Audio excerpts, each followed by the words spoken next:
Hi there. Today is part 5 of my reading of Kahlil Gibran's The Prophet. His words are wise and beautiful, and it is no surprise that this book is much sought after. Thank you for joining me again. If you have not watched the previous parts, please do so before continuing.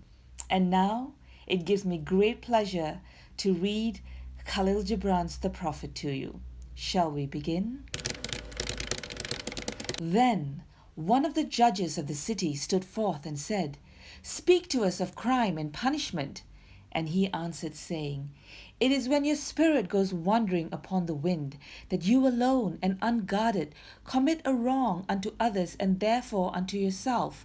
And for that wrong committed must you knock and wait a while unheeded at the gate of the blessed.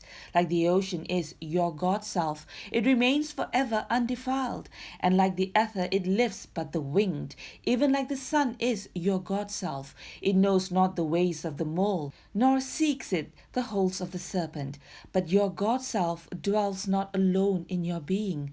Much in you is still man, and much in you is not yet man, but a shapeless pygmy that walks asleep in the mist, searching for its own awakening. And of the man in you would I now speak. For it is he and not your God self, nor the pygmy in the mist, that knows crime and the punishment of crime. Oftentimes have I heard you speak of one who commits a wrong as though he were not one of you, but a stranger unto you, and an intruder upon your world. But I say that even as the holy and the righteous cannot rise beyond the highest which is in each one of you, so the wicked and the weak cannot fall lower than the lowest which is in you also. And as a single leaf turns not yellow, but with the silent knowledge of the whole tree, so the wrongdoer cannot do wrong without the hidden will of you all. Like a procession, you walk together towards your God self. You are the way and the wayfarers. And when one of you falls down, he falls for those behind him, a caution against the stumbling stone. Aye, and he falls for those ahead of him, who, though faster and surer of foot, yet removed not the stumbling stone.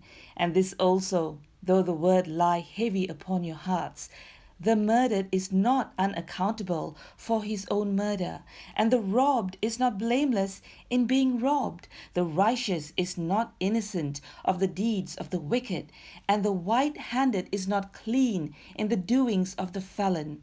Yea, the guilty is oftentimes the victim of the injured, and still more often the condemned is the burden bearer for the guiltless and the unblamed. You cannot separate the just from the unjust, and the good from the wicked, for they stand together before the face of the sun, even as the black thread and the white are woven together. And when the black thread breaks, the weaver shall look into the whole cloth, and he shall examine the loom also. If any of you would bring to judgment the unfaithful wife, let him also weigh the heart of her husband in scales, and measure his soul with measurements. And let him who would lash the offender look unto the spirit of the offended. And if any of you would punish in the name of righteousness, and lay the axe unto the evil tree, let him see to its roots. And verily he will find the roots of the good and the bad, the fruitful and the fruitless, all entwined together in the silent heart of the earth. And you judges who would be just, what judgment pronounce you upon him who, though honest in the flesh, yet is a thief in spirit? What penalty lay you upon him who slays in the flesh, yet is himself slain in the spirit? And how prosecute you him who in action is a deceiver and an oppressor, yet who also is aggrieved and outraged? And how shall you punish those whose remorse is already greater than their misdeeds? Is not remorse the justice which is administered by that very law which you would fain serve? Yet you cannot lay remorse upon the innocent, nor lift it from the heart of the guilty. Unbidden shall it call in the night, that men may wake and gaze upon themselves. And you who would understand justice, how shall you unless you look upon all deeds in the fullness of light? Only then shall you know that the erect and the fallen are but one man, standing in twilight between the night of his pygmy self and the day of his God self, and that the cornerstone of the temple is not higher than the lowest stone in its foundation. Then a lawyer said, "But what of our laws, master?" And he answered, "You delight in laying down laws, yet you delight more in breaking them. Like children playing by the ocean, who build sand towers with constancy and then destroy them with laughter. But while you build your sand towers, the ocean brings more sand to the shore. And when you destroy them, the ocean laughs with you. Verily, the ocean laughs always with the innocent. But what of those to whom life is not an ocean, and man-made laws are not sand towers, but to whom life is a rock, and the law a chisel, with which they would carve it in their own likeness? What of the cripple who hates dances? What of the ox who loves his yoke and deems the elk and deer of the forest stray and vagrant things? What of the old serpent who cannot shed his skin and calls all others naked and shameless? And of him who comes early to the wedding feast, and when overfed and tired goes his way, saying that all feasts are violation, and all feasters lawbreakers? What shall I say of these, save that they too stand in the sunlight, but with their backs to the sun?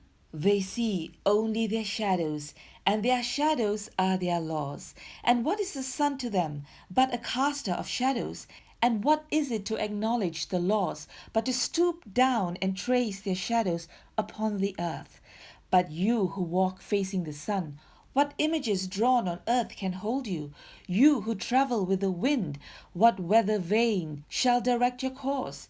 What man's law shall bind you if you break your yoke, but upon no man's prison door? What laws shall you fear if you dance but stumble against no man's iron chains? And who is he that shall bring you to judgment if you tear off your garment, yet leave it in no man's path? People of Orphalese, you can muffle the drum, and you can loosen the strings of the lyre, but who shall command the skylark not to sing? End of part 5.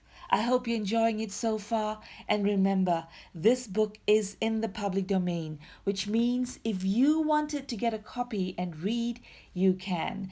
The link is in the description. Thank you so much for joining me. I hope to see you again next time. Till then, go grab a book to read or a pen to write, and let your imagination take you anywhere. Be anyone, do anything.